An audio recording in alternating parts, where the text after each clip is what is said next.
But the thing is that things like a campaign to remove "In God We Trust" from coins catches the media's eye.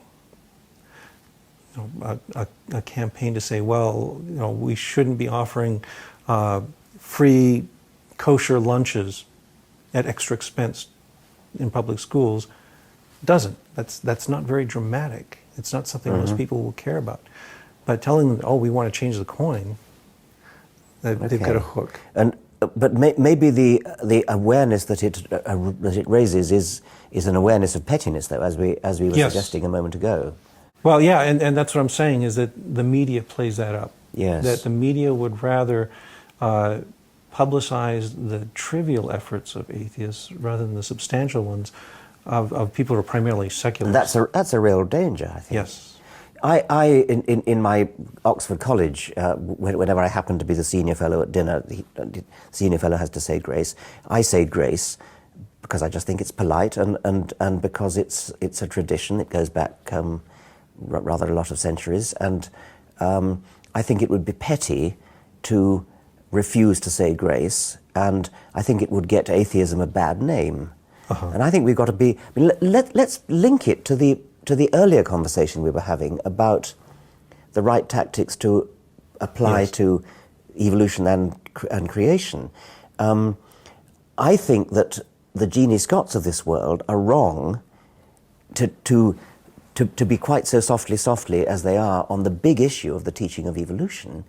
But I think that I'm right to be softly on the trivial issues of saying grace at dinner and singing Christmas carols and things like that. Well, let me just say in Eugenie's defense, I don't think she treads softly on the issue of teaching evolution. She's pretty certainly strong. not. No. But the idea on the idea of religion. Religion, She's very big on Yes. On, I don't know why we keep using her, but poor woman, I mean, there are plenty of others. Religion and evolution have absolutely no conflict. That would be her view. Yes. And I don't take that view, so I'm not an appeaser there, but I might be described as an appeaser with respect to the Ten Commandments in courtrooms or Gideon Bibles in hotels or something of that sort. Right. Oh, this is kind of useful because now I can say that I'm more fanatical than Richard Dawkins, because I do oppose 10 Commandments in a courtroom, because that sends the wrong message. I mean, well, let's talk about that. I mean, I'm probably wrong. I could be talking. Well, the 10 Commandments. They have nothing to do with the law. Oh no, I mean, thou shalt not make any graven image. Thou shalt have no other god before me, etc. Yes, which is particularly ironic since they're putting a huge graven image there in the courtroom. Yes. Well, most of the people who want the 10 Commandments don't know what they consist of anyway. That's right. I mean, all they know is thou shalt not kill, which is bloody obvious. I mean, yes. Yeah, but it's sending the wrong message. It's sending a message that there's preferential treatment for Christians in the courtroom, and I can object to that. That's important. Yeah. So the courtrooms should be safe places for everybody in society. Yes. So I'm all in favor of removing that sort of thing. But yeah, the idea of removing "In God We Trust" from the coins, I'm not worried at all about that. Yes. I think actually it's been on the coins for rather longer. Yeah. It was put on the notes. Right. In the early 50s. Yes, but in the same token, why aren't people complaining about all that Masonic symbolism on there? That strange pyramid. And the eye. I've often thought that what we ought to do to distract the Christians is we ought to point out these pagan symbols on the coins and have them go off, or on the dollar bill, and have them go off into the courtrooms chasing those down. Do you think that the creationists have changed their tactics as the decades have gone by? Having been an observer of the scene? Yeah, they have and they haven't. It's the same mindset. It's the same people, but they're more conscious of the fact that they've got to keep the word God out of the literature they're pushing. And what you see now is more and more efforts to simply cast doubt on evolutionary biology, on biology in general. So you don't... Well, the Dover trial told us a lot, right? Because in the Dover trial, what happened was that you've got the high-level operatives of creationism, people like the Discovery Institute and so forth, who are trying to be very, very circumspect and quickly backed out of the trial when they saw that it wasn't going to be a nice, polite trial. And then you've got the masses underneath, the people who are responsible for pushing these ideas into the classroom. And those people underneath are all very dogmatically religious.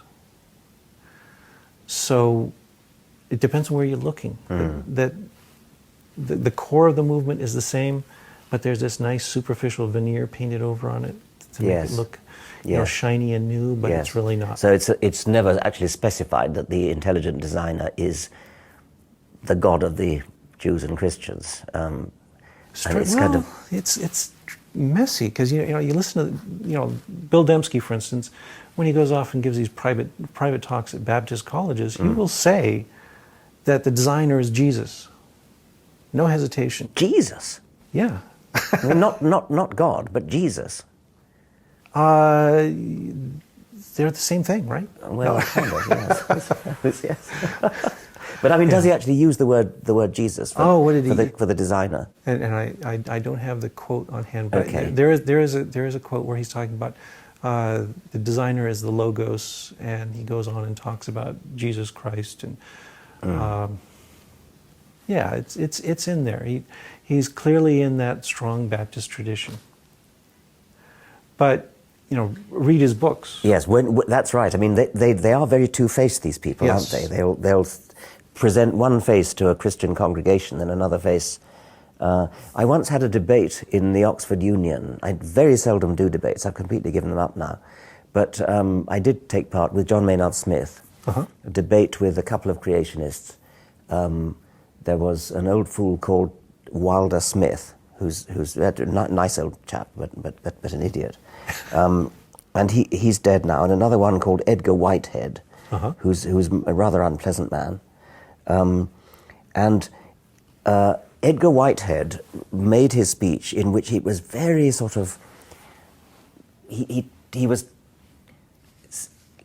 tuned it up to an Oxford audience. So he was talking about scientific method and philosophy and probably naturalism and things. It was all philosophical jargon.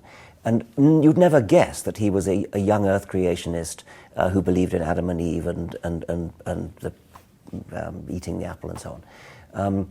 So I got one of his books, and it began my speech by reading out passages of his book, which completely and utterly belied the whole tone of his speech. And he got absolutely frantic. I mean, he was constantly rising in his seat to try to get the president of the union to stop me reading from his own book. Using his own words against him. Using his own words. That's unfair. And so, exactly. And that's what they do all the time. That's what you've just described Dembski as doing. So it's one story for the sophisticated intellectuals and quite another story. And I think this is a major criticism that I would have of not the fundamentalists really so much, but the bishops and the archbishops and the sophisticated theologians who will, when they're talking to an Oxford or Cambridge senior common room, will say, of course we don't believe in miracles or anything like that. I mean, it's all the ground of all being and things like that. But then they go to church on Sunday and stand up in the pulpit and talk to the congregation. And theirs will be a very different story. And they'll talk about changing water into wine and parting of the Red Sea. And they'll say, well, it's kind of symbolic and it'll be...